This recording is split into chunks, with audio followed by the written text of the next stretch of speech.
Okay, pasalamatan po natin ang Panginoon na tayo po ay makapagpatuloy sa pag-aaral ng salita ng Diyos.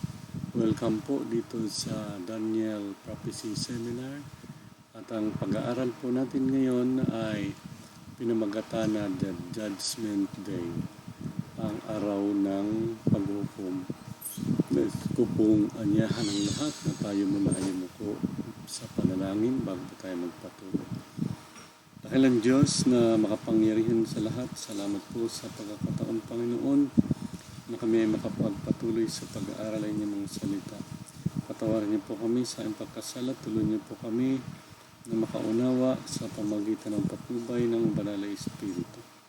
Ito po ang aming dalangin at hinihiling sa pangalan ng aming Panginoong Jesus. Amen. Okay, so salamat po sa inyong patuloy na pagsubaybay. Ngayon po ay dadako tayo sa ating pag-aaral. At ang ating paksa po ngayon dito sa Daniel Seminar ay The Judgment Day. So yan po ang ating pag-aaral ngayon, mga kaibigan. Okay, Daniel Seminar, The Judgment Day. So dito po ay sa pangitain ni Daniel, chapter 7, nakita niya isang tao na dumating. A man come to God's judgment. Dumating sa trono ng paghatol ng Diyos. At sa kanya ay pinagkaloob ang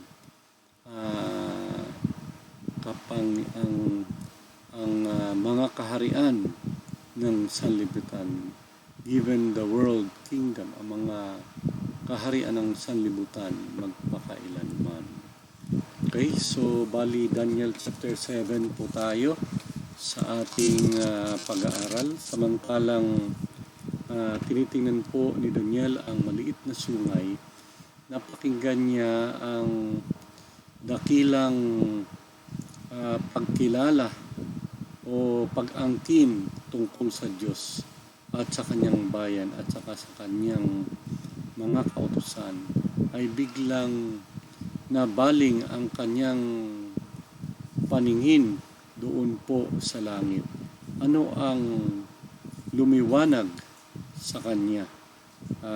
Basahin po natin Daniel 7 verse 9 and 10. Aking minasdan hanggang sa ang mga luklukan ay nalagay, at isa sa mga matanda sa araw ay nakaupo. At ang kanyang suot ay maputing parang niebe. Ang kanyang buhok ng kanyang ulo ay parang taganas na lana. At ang luklukan ng kanyang ay mga liyab ng apoy, at ang mga gulong niyaon ay naglilingas ng apoy. Isang mabangis na si galbo ay lumabas at nagbula sa harap niya. Mga libo-libo ay naglilingkod sa kanya, at makasumpong 10,000 na 10,000 ay nagsitayo sa harap niya. Ang kahatulan ay nalagda at ang aklat ay nangabuksan. So ano po ang nakita ni Daniel? Ang sabi niya, nakita niya ay mga trono. Ito ay nalagay sa put in place. Merong trono na nalagay. At ang korte, merong naupo sa korte. At ang mga libro ay nabuksan. So ibig sabihin, ang nakita ni Daniel ay isang paghatol, yung judgment, kung saan merong naghahatol, merong libro na pinagbabatayan, merong trono na nakalagayan po ang nakita ni Daniel.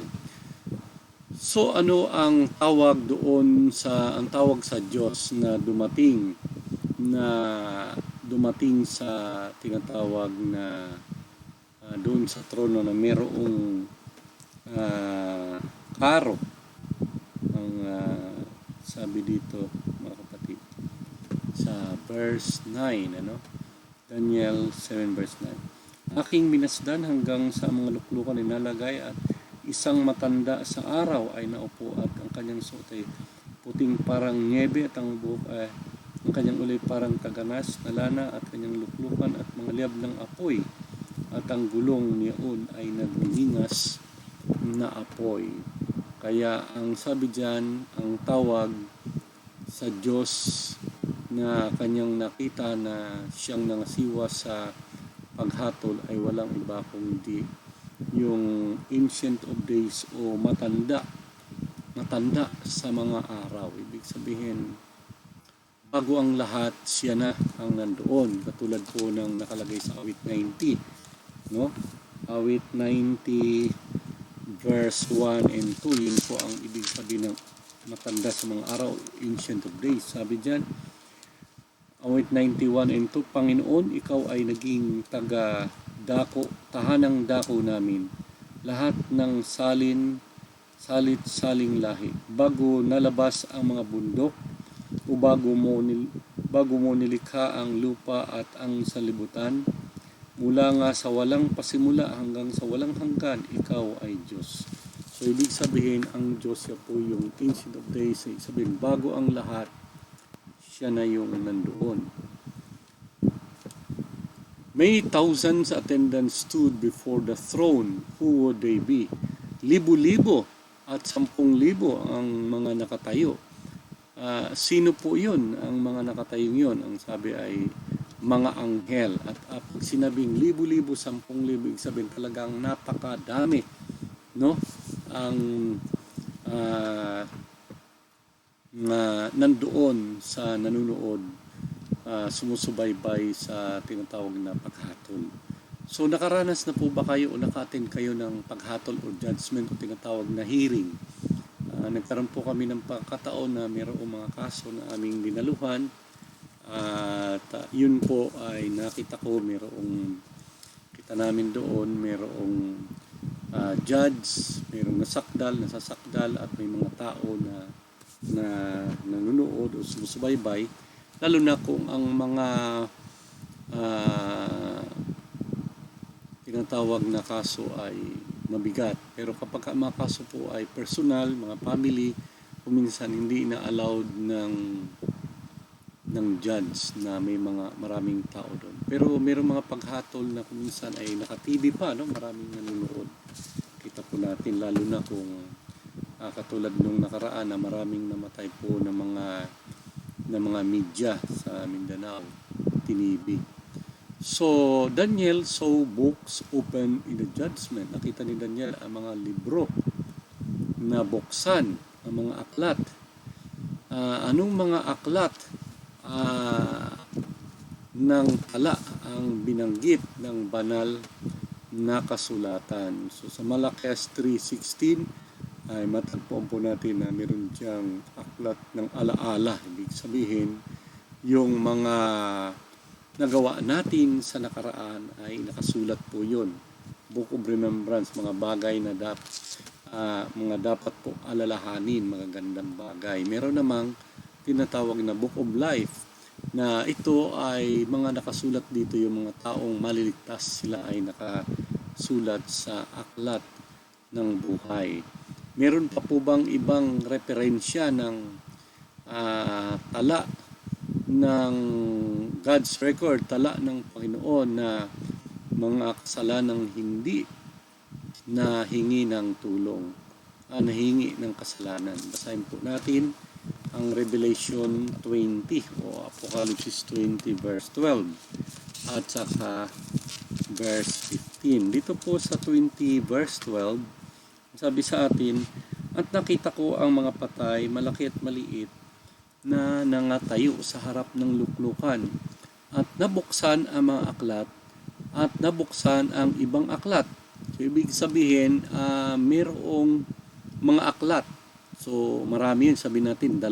Tapos, mayroong pang nabuksan ng ibang aklat. Siguro yung mga aklat na yun, ito yung aklat ng buhay, at tapos yung isa aklat na binabanggit dyan, ng alaala, remembrance.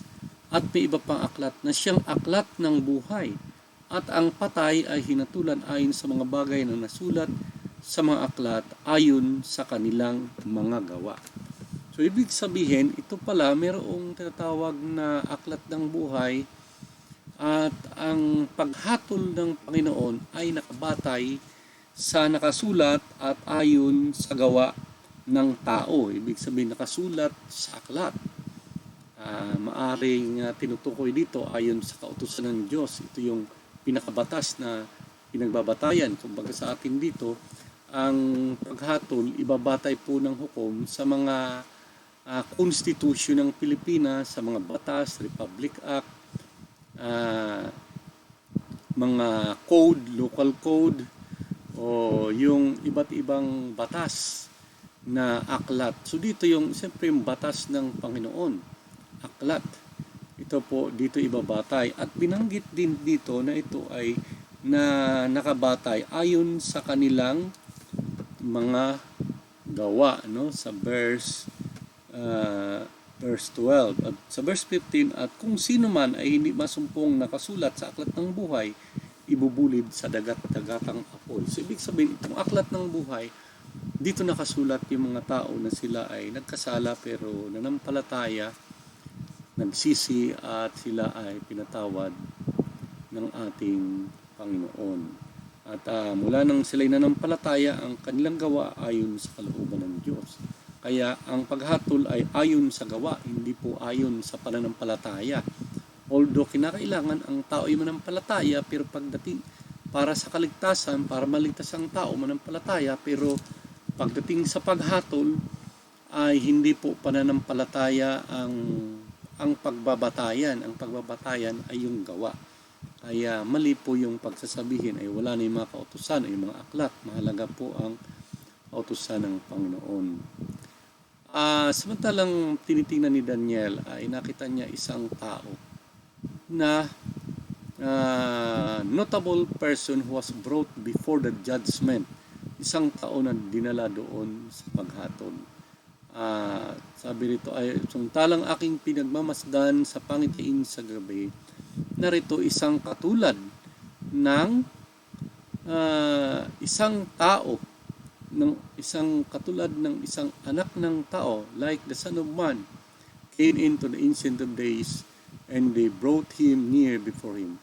Siya ay lumapit doon sa matanda sa araw, at siya ay dinala doon. Ibig sabihin, ito ay kumakatawan sa ating Panginoong Hesus, na bagaman siya ay Son of God, pero siya rin ay Son of Man, Son of God, sapagkat siya po ay pinaglihi sa pamagitan ng kapangyarihan ng Banal Espiritu sa pamagitan ni Maria. Siya din ay tinatawag na Son of Man sapagkat siya ay naging anak ng tao na si Maria at hindi po siya anak ni Joseph. Si Joseph lang ay kumakatawan bilang kanyang ama dito sa lupa.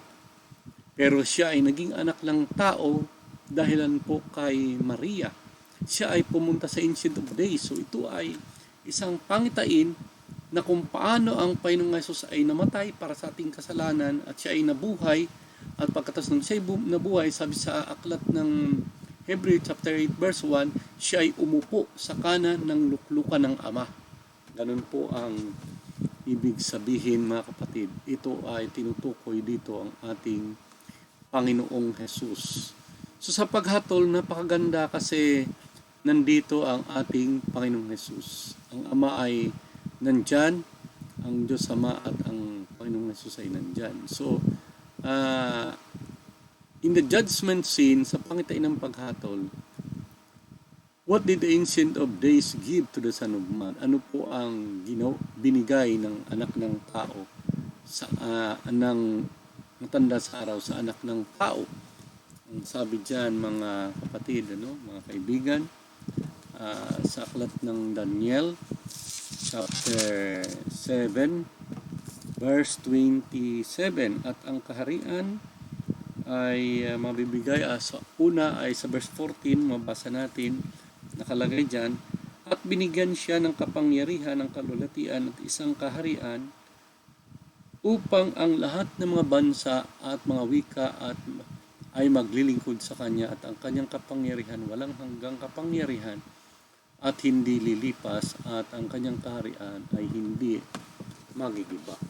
So dito po sa verse 14, mga kaibigan, ang Ancient of Days o ang Diyos ay kanyang ibinigay sa anak, no, sa anak ng tao, sa ating Panginoong Hesus, ibig sabihin ng Ama, ang kapangyarihan, kalwalhatian at ang mga kaharian. Ang kaharian niya walang hanggan. Hindi katulad ng pinag-aral natin sa Daniel 2 at saka ganun din sa bahagi ng Daniel 7 ng mga iba't ibang kaharian ay bumangon at nawala. Itong kaharian ng Diyos, ng ating Panginoong Hesus, ito ay itatayo at ito ay magpakailanman. Hindi ito mawawala na katulad ng Babylonia, Medo-Persia, Greece at saka Roma na bumangon pero nawala. Ang kaharian ng ating Panginoong Hesus ay walang hanggan. What does the judgment do for the saints? Ano ang gagawin ng paghatol sa mga banal? Ang sabi sa atin, ang paghatol po ay tinatawag na para sa mga banal. Ibig sabihin, kung ikaw ay kasama sa banal, bagaman nagkasala ng palataya, nagsisi at sumunod sa kalooban ng Diyos, ay pagdating ng paghatol, walang problema, hindi po hahatulan, mga kapatid. Ang sabi diyan, the judgment was made in favor of the saints. Basahin natin ang mga nakalagay sa 21. Ako'y tumingin at ang sungay niyon na nakipagdigma sa mga banal at nanaig laban sa kanila hanggang sa ang matanda sa araw ay dumating at ang kahatulan ay binigay sa mga banal ng kataas-taasan at ang panahoy dumating na inari ng mga banal ang kahari. So ibig sabihin, yung paghatol ay alang-alang sa mga banal ng judgment. So ano ang ginagawa ng paghatol tungkol sa maliit na sungay? Ang sabi po sa atin dito, at tumingin ako at ang sungay sa verse 21, Daniel 7, ang sungay ding yaon ay nakipagdigma sa mga banal at nanaig sa kanila, nanaigang banal. Ito nga po yung panahon na pinapatay ang mga banal ng Panginoon. Ito yung panahon ng persecution. Hanggang sa ang matanda araw, ay dumating at ang kahatulan ay ibinigay sa mga banal ng kataas-taasan. Hanggang sa dumating po yung paghatol o nag-start. Mag-start ang kahatulan, ang judgment, ang paghatol, natigil po yung persecution sa mga banal.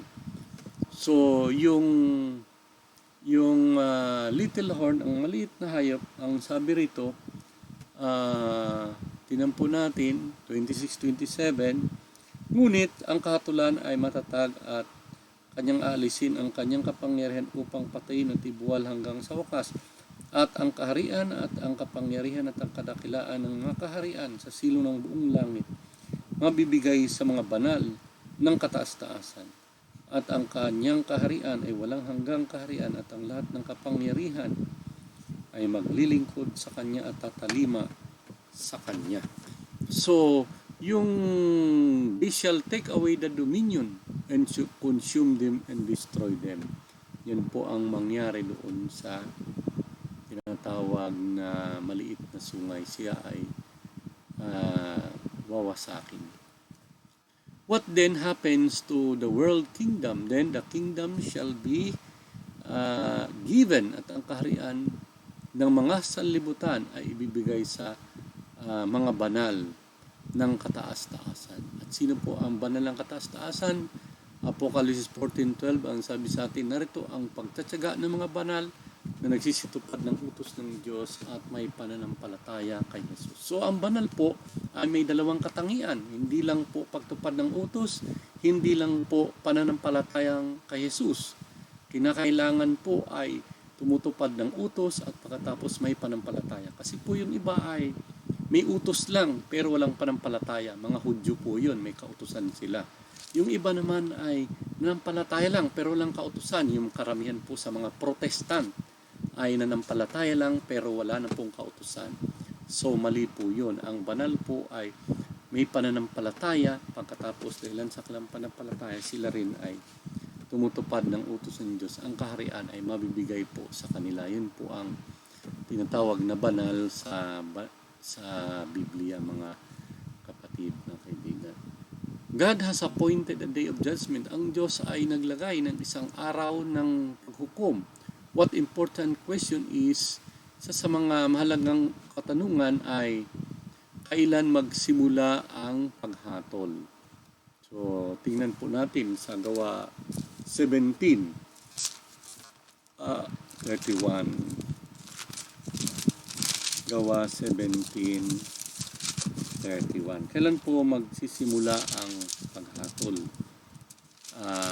Sinabi po dyan, may katanungan na bago natin basahin to, ay sa panahon ng ikalawang pagdating ni Kristo, pagkatapos na si Kristo ay dumating, or bago dumating si Kristo. Kailan po magsimula? Gawa 17:31.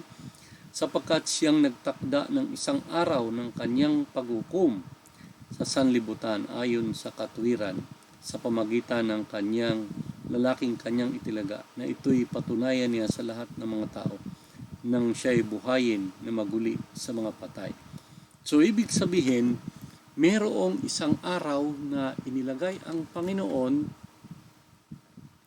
na kung saan ang araw na ito ay magiging araw ng paghukom. So, bago po natin sagutin, ay tingnan natin ang chart, na ang sabi rito, number 1, yung judgment po, yung paghatol, magi-start, magpapasimula samantalang gumagawa pa ang maliit na hayop. Daniel 7, 8, 9, and 10. Sahin po natin ang Daniel 7, verse 9 hanggang verse 10. Daniel 8, mula sa Daniel 7 verse 8. Aking pinagdili-dili ang mga sungay, at narito sumibol sa gitna ng mga iyon ng ibang sungay, isang munti at sarap na ay 3, at ang unang sungay ay nabunot at ang sa mga ugat. At narito, ang sungay na ito may mga mata na parang mata ng tao, at isang bibig nagsalita ng dakilang bagay. Aking minasdan hanggang sa ang luklukan ay nalagay, at ang isa sa matanda sa araw ay naupo sa kanyang suot, maputing ang kanyang suot, maputing parang niebe. At ang buhok ng kanyang ulo ay parang taganas na lana, at ang kanyang luklukan ay at mga liyab ng apoy, at ang mga gulong niyaon ay naglilingas na apoy. Isang mabangis na sigalbo ay lumabas at nagmula sa harap niya, at libo-libo ay naglilingkod sa kanya. At makasampung-libo ay nakatayo sa harap niya. Ang kahatulan ay nalagda, at ang mga aklat ay nabuksan. So, ibig sabihin, sa panahon po ng kapangyarihan ng maliit na sungay, doon nagsimula ang paghatol. At ang paghatol din, ito ay the judgment gives the kingdom to Christ. Ang paghatol po ay ibinibigay ang kaharian kay Kristo. Ang binasa natin kanina sa verse 13 at saka 14 ng Daniel 7. Ang paghatol din ay in favor sa saints. Ang basa natin kanina sa Daniel 7:22. Alang-alang sa mga banal. Ibig sabihin, kapag ang isang tao ay banal, sabi ng banal, bagaman nagkasala, ibinigay ang magandang balita, tinanggap, nakilala ang Diyos, nagsisi, iniwanan ng kasalanan, nagbagong buhay, tinupad ang kautusan ng Diyos, ito po yung tinatawag na banal. In favor, ibig sabihin, kung dumating ang paghatol, lang problema po ang banal. Ang problema ay yung mga lumalabag sa kautusan ng Diyos. The judgment takes the kingdom from the little horn. Ang paghatol ay kinuha po ang kaharian mula sa maliit na sungay. The judgment or the kingdom to the saints. Ito naman, pagdating ng second coming, ang paghatol ay ibibigay po sa mga banal. Sabi sa verse 27 ng Daniel 7, ang kaharian ay mabibigay sa mga banal, at ito ay binanggit naman sa Matthew 25, 31, 42, kung saan dito po mabibigay ang sa saints, sa mga banal, yung pagdating po ng tinatawag na second coming, kalawang pagdating ng ating Panginoon. Matthew 25, basahin po natin sa aklat ng Matthew 25 verse 31. So Matthew 25:31. Sabi po dyan, datapat pagparito ng anak ng tao na nasa kanyang kalulhatian, nakasama niya ang lahat ng mga anghel kung magkagay luluklok sa luklukan ng kanyang luklukan at titipunin niya ang lahat ng mga bansa. Sila'y pagbubukod-bukodin niya na gaya ng pagbubukod-bukod ng mga pastor sa mga tupa at sa mga kambing. At inilagay niya ang mga tupa sa kanyang kanan, datapwat sa kaliwa ay ang kambing. Kung magkagay sasabihin ng hari na sa kanyang kanan, magsiparito kayo mga pinagpala ng aking ama, manahin ninyo ang kaharian na nakahanda sa inyong buhat nang itatag ang sanlibutan. Sapagkat ako'y nagutom, ako'y inyong pinakain, ako'y nauhaw at ako'y inyong pinainom, ako'y naging taga-ibang bayan at inyo akong pinatuloy. Naging hubad at ako'y inyong pinaramtan, ako'y nagkasakit at inyo akong dinalaw, ako'y nabilanggo at inyo akong pinaroonan. Kung magkagay sasagutin siya ng mga matuwid na magsasabi, Panginoon, kailan ka namin nakitang nagutom at pinakain ka namin, o nauhaw o pinainom ka, at kailan ka namin nakitang taga-ibang bayan at pinatuloy ka, o hubad pinaramtan ka, at kailan ka namin nakitang may sakit o nasa balangguan at dinalaw ka namin. At sasagot ang hari at sasabihin sa kanila, katotohanang sinasabi ko sa inyo, yamang ginawa ninyo dito sa aking mga kapatid kahit sa pinakamaliit na ito, ay sa akin ninyo ginawa. Kung magkagay sabihin niya sa kanan at sa kaliwa, magsilayo kayo sa akin kayo mga sumpa at sa paasa apoy ng walang hanggan na inihanda sa dyablo at sa kanyang mga anghel. Sapagkat ako'y nagutom at hindi ninyo ako pinakain, ako'y nauhaw, hindi ninyo ako pinainom, ako'y naging isang taga-ibang bayan at hindi ninyo ako pinatuloy, hubad at hindi ninyo ako pinaramtan, may sakit at nasa bilangguan at hindi ninyo ako dinalaw. Kung magkagay sila'y magsasabi na may magsisagot at magsapagsabi, Panginoon, kailan ka namin nakitang nagutom ka o nauhaw ka, isang taga-ibang bayan o hubad o may sakit o nasa bilangguan, at hindi ka namin pinaglingkuran? So, dito, ang kaharian ay pagkakaloob ng Panginoon sa mga tao na nampalataya at pagkatapos ay gumawa sila ng mabuti, lalo na sa kanyang kapwa. Kaya ang paghatol na ito ay nag-start na po noon at ito'y magpapatuloy hanggang sa pagdating ng ating Panginoon. Apokalipsis, basahin pa natin, Apokalipsis 22 verse 12. Ano naman po ang sabi sa atin?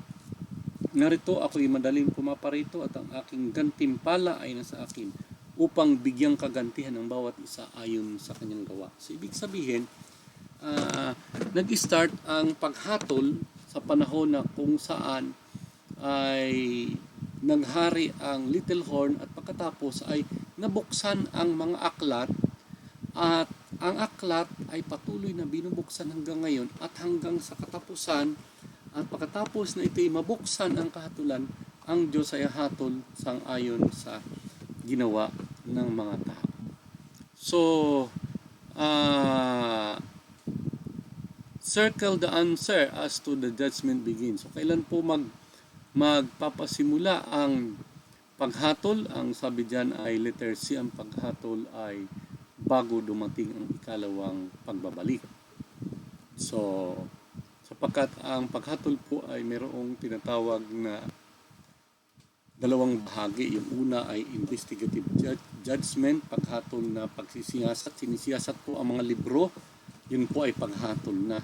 At yung executive judgment, yung ibibigay na ang kanyang gantimpala, ang sabi ng Panginoon sa ikalawang pagbalik niya, Apocalypse chapter 22 verse 12, ang aking gantimpala ay nasa akin upang ibigay sa tao ayon sa kanyang gawa. So, ganun po. Do other prophecies shows that judgment take place before this return? Meron po bang iba pang mga propesiya na ang nagsasabing ang paghatol ay darating bago dumating ang Panginoon. Dito po sa Apocalypse chapter 14 verse 6 and 7, ang sabi diyan, nakita ko isang anghel mayroong dalang magandang balita na dadali na pinangaral sa lahat ng mga naninirahan sa lupa, sa bawat bansa, bawat tribo, bawat salita, bawat bayan, bawat tao, na sinasabi, matakot ka sa Diyos, sundin mo ang kanyang utos sapagkat dumating ang panahon ng kanyang paghatol. So yung paghatol ng Panginoon ay dumating. Ito ay sa panahong kasabay na ang magandang balita ay dadalin sa bawat angkan, wika at bayan. Dumating na po yung paghatol, yung pagsisiyasat, pagbubukas ng mga aklat, kung ang tao ay nagsisi or nanampalataya o hindi, o ang tao ay mailalagay ang kanyang pangalan sa aklat ng buhay, yun po ang maliligtas, o ang kanyang mga kasalanan ay mailagay dun po sa mga aklat ng mga alaala, aklat na kung saan nakalagay po ang mga kasalanan, mga kaibigan. So, meron din ibang, hindi lang Daniel kundi pati po Revelation ay nagsasabi. Kaya maganda pong pag-aaral ng Daniel ay pagkatapos na mapag-aaral natin ang Daniel ay Revelation naman o hinahambing natin ang aklat ng Revelation, Apocalypse. Ano ang what does Daniel indicate is necessary before God's people can be resurrected in last day? Ano ang sinabi ni Daniel na kailangan bago mabuhay ang mga tao sa huling panahon o bago buhay ang mga patay? Daniel chapter 12 verse 1 hanggang 2. Sabi, at that time your people shall be delivered, everyone who is found written in the book. Sa panahong yon ay maliligtas ang bayan ng Diyos. Daniel chapter 12 verse 1 to 3. Bawat isa na matagpuang nakasulat sa aklat. At sa panahong yaon, ang mga ay tatay si Miguel na dakilang prinsipe na tumatayo sa ikabubuti ng anak ng iyong bayan at magkakaroon ng panahon ng kabagabaga na hindi pa nangyari kailanman mula magkaroon ng bansa hanggang sa panahong yaon. At sa panahong yaon ay maliligtas ang iyong bayan, bawat isa na nakasulat, na masumpungang nakasulat sa aklat. So mahalaga pala mga kaibigan na although tayo po ay nagkasala, manampalataya tayo sa Panginoon, iwanan ng kasalanan, magsisi tayo at ang aklat natin o ang ating mga pangalan ay maisulat sa aklat ng buhay sapagkat yung nakasulat po sa aklat ng buhay sa panahon po ng paghatol ay maliligtas, will be delivered. Many of them who sleep in the dust, marami ang mga natulog sa lupa ay mabubuhay, ay gigisingin. Ang iba ay sa walang hanggang buhay. So yung maliligtas, mga namatay, bubuhayin para pagkalooban po ng kaligtasan na walang hanggan, mga kaibigan. So, what determines our fitness for a place in Christ's kingdom? Ano ang magiging batayan para tayo po ay maging karapat-dapat sa kaharian ng Diyos? Ang sabi diyan sa John 3:16, sapagkat ganyan na lang pag-ibig ng Diyos, binigay ang kanyang kaisang anak. Ang sino mang manampalataya, whosoever believes in Him should not perish but have everlasting life. Para hindi tayo magkaroon ng kamatayan o tayo ay mawala, ay magkaroon tayo ng buhay na walang hanggan, makasama tayo sa kaharian ng Diyos na hindi tayo makasama sa mahatulan. Tayo po ay manampalataya sa panahon na ibinibigay po ang pabalita, sa panahong tayo ay may buhay, sa panahong naririnig po natin ang pabalita sa pamagitan ng internet at iba't ibang paraan na ginagamit ng Diyos para makarating po ang pabalita sa tao. Manampalataya po tayo sa Panginoon. Yan po ang isang paraan tayo manampalataya sa atin, Panginoong Yesus. Ano pa? Sa John 1 verse 9, kung ipapahayag nila ang kanilang kasalanan, ipahayag natin ang ating mga kasalanan, siya ay tapat at banal na tayo ay patatawarin sa ating mga kasalanan at sa lahat ng mga kalikuan. So, hindi lang po manampalataya, kundi ang kailangan din po ay ipahayag ang ating kasalanan. Confess, ating aminin ang ating mga kasalanan at ating iwanan yan. Ano pa? Sa Roma 8 verse 1, ang pangako po sa atin, wala nang hatol doon sa mga na kay Kristo. Kinakailangan na kay Kristo po tayo. Kasi agawan po ang si Kristo at ang dyablo. Sabihin ni Kristo, akin yan, kasi yan ay bagaman nagkasala, nanampalataya, nagsisi. Sabihin naman ng kaaway, akin yan, kasi bagaman yan ay Kristiyano, pero lumalabag, nagkakasala, kaya akin. Agawan po yan. Saan po ba tayo? Tayo po ba ay sa dyablo, sa kaaway, o kay Kristo? Kung kay Kristo po tayo, ano ang sabi? Those who walk according to the flesh, who do not walk according to the flesh, but according to the Spirit. So, ang ibig sabihin yung na kay Kristo, yung lumalakad po sang-ayon sa Espiritu, hindi ayon sa laman. Pagka-ayon sa laman, yun po mga paglabag. Ayon sa Espiritu, ito po yung pagsunod sa kalooban ng Diyos. So, Apocalypse 14:12, ang sabi pa, ang mga makakasama sa kaligtasan, sa buhay na walang gan, hindi mahatulan sa panahon ng paghatol. Narito ang pagtsatsaga ng mga banal, agsisitupad ng utos ng Diyos at may pananampalataya kay Jesus. So, hindi lang po pala panampalataya. Unang-una po ay panampalataya. Pero kinakailangan tayo din ay pagsisihan ng kasalanan, i-confess. Pangalawa ay tayo ay lumakad sang-ayon sa Espiritu. Ayan. At pangatlo, letter D, pang-apat, letter D, sundin ang kalooban ng Diyos. May pananampalataya at pagsunod sa kalooban ng Diyos. Number 5, letter E, sabi, he who overcomes shall be clothed with the white garment and will not blot his name from the book of life. So bawat isa ay nakalagay ang pangalan sa aklat ng buhay, pero yan po ay buburahin kung hindi tayo magtagumpay. Pero paano po tayo magtatagumpay? Anong ating pangalan ay manatiling nakasulat? Kinakailangan tayo po ay magtagumpay at tayo ay bibigyan ng puting damit. Ibig sabihin ng puting damit, ito ay righteous character ni Jesus, matuwid na likas ng ating Panginoong Hesus. Ano po ang likas ng Panginoon? Ang kanyang likas ay masunurin sa kalooban ng Ama. Yun po ang ibig sabihin, mga kaibigan. Kaya tayo po ay magtatagumpay sa pamagitan ng dugo ng ating Panginoong Hesus. Sa pamagitan ng Panginoong Hesus, siya ang namamagitan upang tanggapin natin ang kapatawaran at biyaya for obedience. Sapagkat ang ating Panginoong Hesus, the Son of Man, is our advocate in judgment. We have a strongest possible assurance in God's acceptance. So, tayo ay magpasalamat na sa bagaman sinabi ng banal na kasulatan sa ating pag-aaral na darating ang araw ng paghatol at tayo po ay hahatulan, mga kaibigan. Ang magandang balita, bagaman tayo nagkasala, kung ating kunin ang Panginoon, tanggapin natin ang Panginoon bilang tagapagligtas, siya po ang magtatanggol sa atin at tayo po ay kanyang ipagtatanggol, hindi sa pamagitan ng pagsisinungaling, kundi sa pamagitan ng kanyang dugo na nabuhay sa krus ng Kalbaryo. Ang kailangan lang sa ating bahagi, tayo po ay manampalataya sa ating Panginoong Hesus. Tayo po ay ipahayag natin ang ating mga kasalanan, lumakad po tayo sa Espiritu, tayo po ay sumunod sa kalooban ng Diyos.